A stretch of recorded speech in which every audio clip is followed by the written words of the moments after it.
Welcome to the 2020 Volume 2, Issue 1 Summer Book Review, podcast edition of the Journal of Philosophy of Emotion, published June 29, 2025. All contents are protected under the Creative Commons, Attribution, Non-Commercial, No Derivatives, 4.0 International Deed.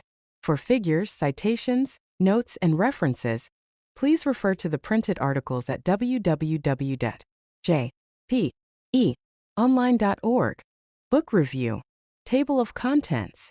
Furtak, Rick A. 2020. Book Review. Doing Valuable Time by Cheshire Calhoun. Journal of Philosophy of Emotion 2, Number 1, 51-55. https://doi.org/10-33497/2020.8. Article 1.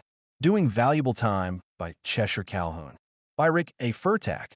Cheshire Calhoun's name is well known among those working in the philosophy of emotion, largely on the basis of two prominent essays, Cognitive Emotions, written for a collection she co-edited with Robert Solomon, and Subjectivity and Emotion, which was originally published as a journal article and subsequently appeared in another book edited by Solomon.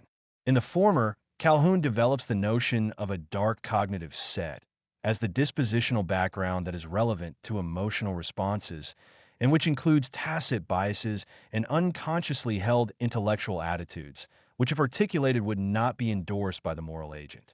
In the latter, she extends this focus on overall affective outlook. An episode of emotion must be true to a person's temperament and characteristic way of interpreting the world, while arguing that emotions need not be subjective in a pejorative sense. Each of these essays illustrates a distinct virtue of Calhoun's work, which is the ability to shed light on an issue by taking a unique angle of approach. This virtue is evident in Doing Valuable Time, which analyzes such specific affective states as boredom, hope, interest, disappointment, and love, and has implications throughout for the philosophy of emotion. Although the book's title does not obviously indicate the degree to which it is continuous with Calhoun's other work about emotions, it plainly is. The claim that emotions are evaluative attitudes that track distinctive patterns of salience, page 79, underlies much of Calhoun's discussion of what it is to be an evaluating subject situated in a context of finite temporality.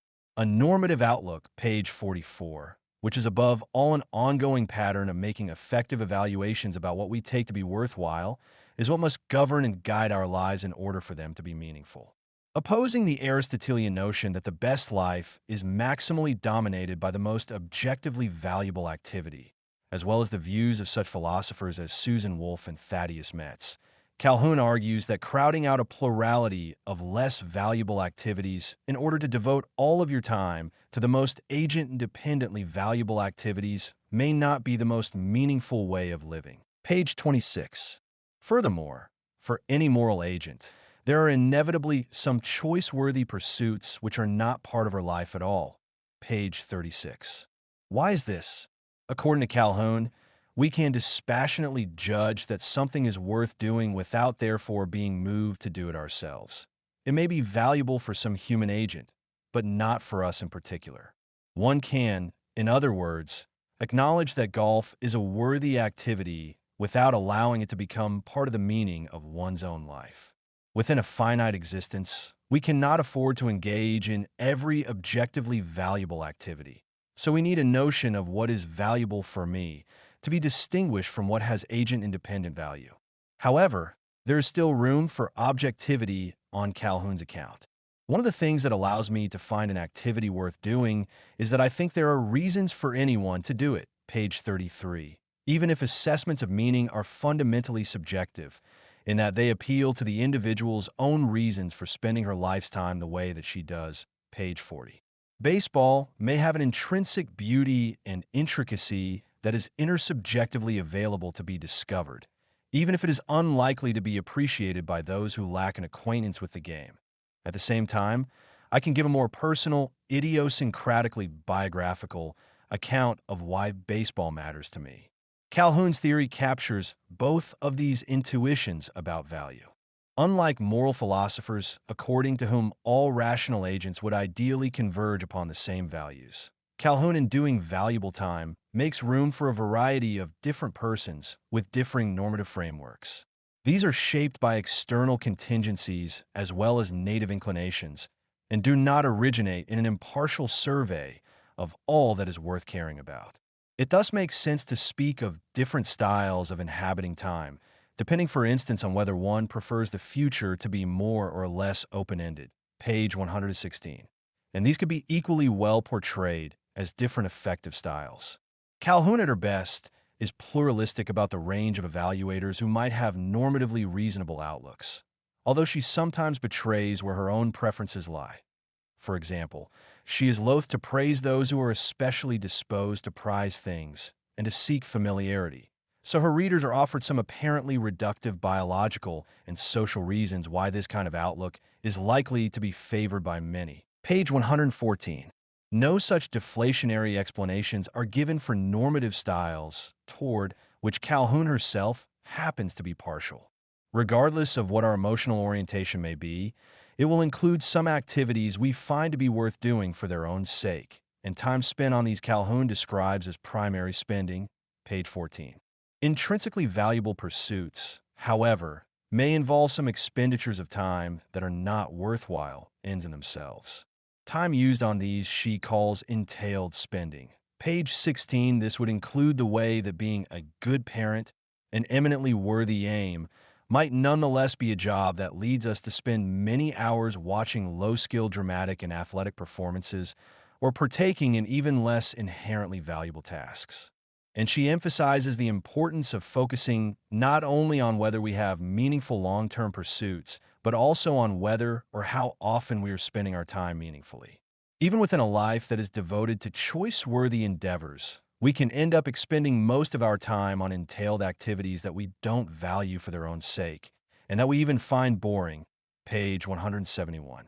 Relationships, careers, or avocations that are part of our global life's meaning are liable to require that we dedicate time to locally unrewarding activities. It is therefore not only those suffering from a crisis of value and meaning, page 127, who must grapple with boredom, but all of us. Fortunate are the moral agents whose loves and cares enable them to engage most of the time in pursuits they find to be intrinsically fulfilling, without much time wasted on boring necessities. Here, Calhoun's view has admitted affinities with Frankfurt's, albeit without the same wholehearted affirmation of will-binding commitment. Also to be counted as fortunate are those of us who are emotionally disposed to find the good in situations that are ambiguous but not entirely bad, as well as those of us who can be hopeful in looking toward the uncertain future. On this last topic, Calhoun is in agreement with Adrian Martin, pages 87, 154.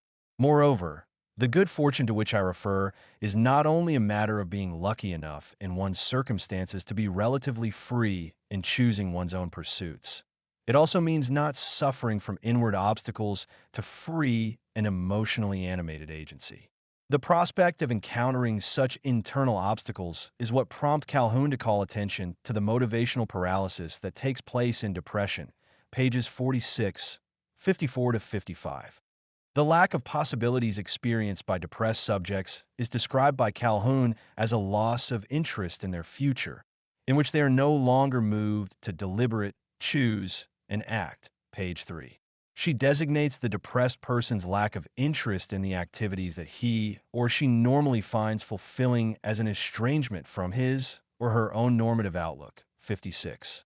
This, she says, is an especially deplorable condition when there is no other normative outlook that we wish to have, no other life that we wish to be living, and yet we feel alienated from what had been our identity-conferring pursuits and attachments.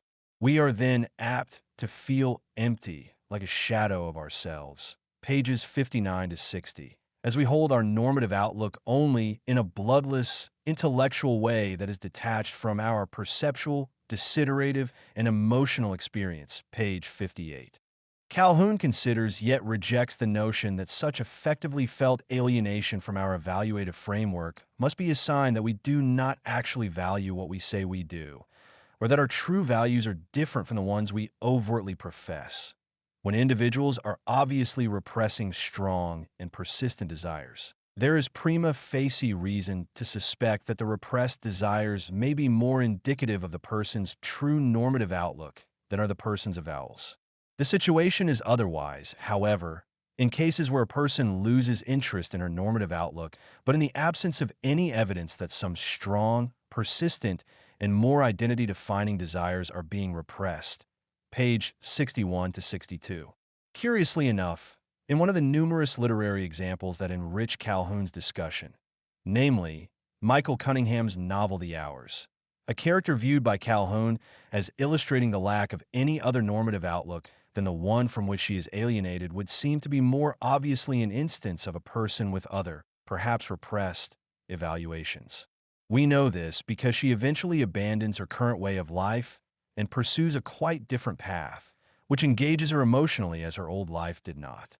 Yet the general point stands intact.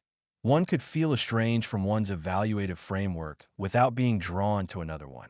Another feature of depression is a comprehensive loss of hope. Calhoun rightly notes that this is not merely the loss of a set of particular hoped-for outcomes.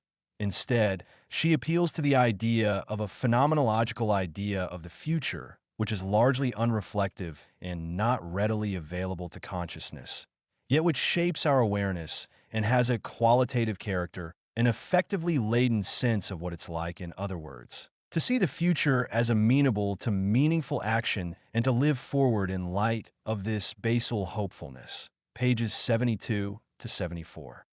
This is an emotional background disposition which makes possible the formation of specific hopes. And it is to Calhoun's credit that she brings this dimension of effective life into her account. It helps her reader to understand what we ordinarily rely upon in being able to hope, and what it is that a person loses in depression. When the background frame of confidence in the hospitableness of the world to ongoing human agency is disrupted, one may lose the sense that deliberation has a point. Page 66. Furthermore, as other phenomenologically sensitive authors would agree, we typically discover what future we were expecting only when our implicit expectations are not fulfilled. Page 9. One might wish that Calhoun would develop this line of thought further, since it is one that is too often neglected in the literature on emotions. As it is, the work of such a pertinent interlocutor as Matthew Radcliffe gets only a few references. Another desideratum worthy of mention is that Calhoun might have more explicitly brought the notion of cognitive sets from her earlier work into conversation with what she has to say about normative outlooks in Doing Valuable Time. This would make it more obvious that the conceptual vocabulary she develops here is continuous with her other work on the nature of emotion. However, as what I have said already ought to make clear, I regard Doing Valuable Time as an excellent contribution not only to the philosophy of emotion, but also to moral philosophy and to existential reflection on what it means to be finite. This marks the end of the 2020 Volume 2, Issue 1 Summer Book Review Podcast edition of the Journal of Philosophy of Emotion. Please join us again for our next podcast edition of the Journal of Philosophy of Emotion.